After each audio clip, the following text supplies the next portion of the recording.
Welcome to Concordant United Church's once every 2 weeks Fireside Chat, a digital space for humor, for reflecting on our faith, and for insight curated from a wide diversity of sources. It's good to be with you all, especially as events the world round continue to catch our attention. For example, the media continues to speculate about the Chinese weather balloon, which blew across both Western Canada and the continental United States, not to mention the other three objects that have been shot down. Officials claimed that the balloon was a spy balloon. Now, look at this. Do you wonder if this is a German spy balloon? Instead of balloon antics, maybe many of you have enjoyed watching the Super Bowl on Sunday. Here's another perspective on that game.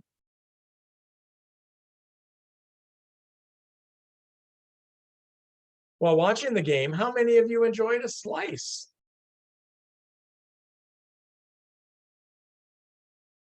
As Canadians, we are used to a wide range of weather events, but snow is, I'm told, much deeper out west.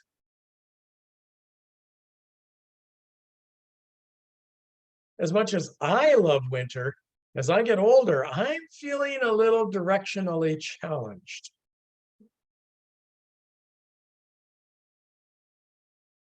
Speaking of getting older, how long do you need to live?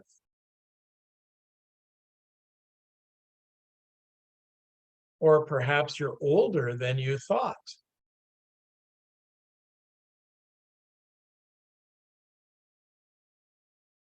For those who can afford it, one of the benefits of getting older is having time to travel.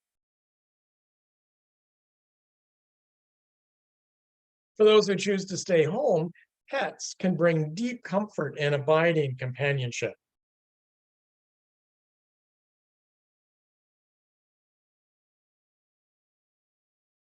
Now, today is Valentine's Day, and believe it or not, today is a day when suicides increase, indicating that many people feel rejected instead of feeling loved. So many long for love, but they are unsure how to either find love or how to create a space for healthy relationships, which are life-giving, mutual, and self-giving. As Christians, we claim that God is love writ large. Yet how we as Christians are perceived by others indicates that we try to control others instead of creating spaces where love can flourish. Here is what the late Episcopalian Bishop John Shelby Spong wrote. My mission as a Christian is not to convert the heathen, as we once asserted. It is rather to assist in the task of helping all people to live fully, to love wastefully, and to be all that they are capable of being. You see, the good news that Jesus taught, lived, and died to share with us doesn't need a coalition devoted to keeping the wrong people out.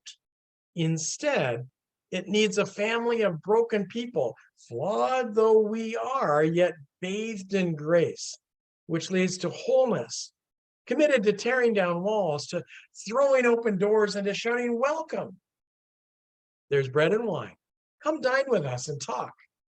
After all, the table Jesus sets isn't for the worthy, it's a table set for the hungry. Just like this image of the Muppets gathered around Jesus' table, which seems a little incongruous, I guess.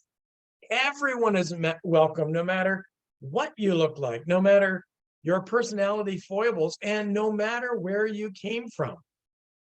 Now, I know how intimidating such an expansive, inclusive welcome can appear. We might wonder if this invitation is real, if there is a catch, or if we are worthy because of the fears we carry within, fears that we are not good enough. Instead, consider this video created by the group The Many from San Francisco.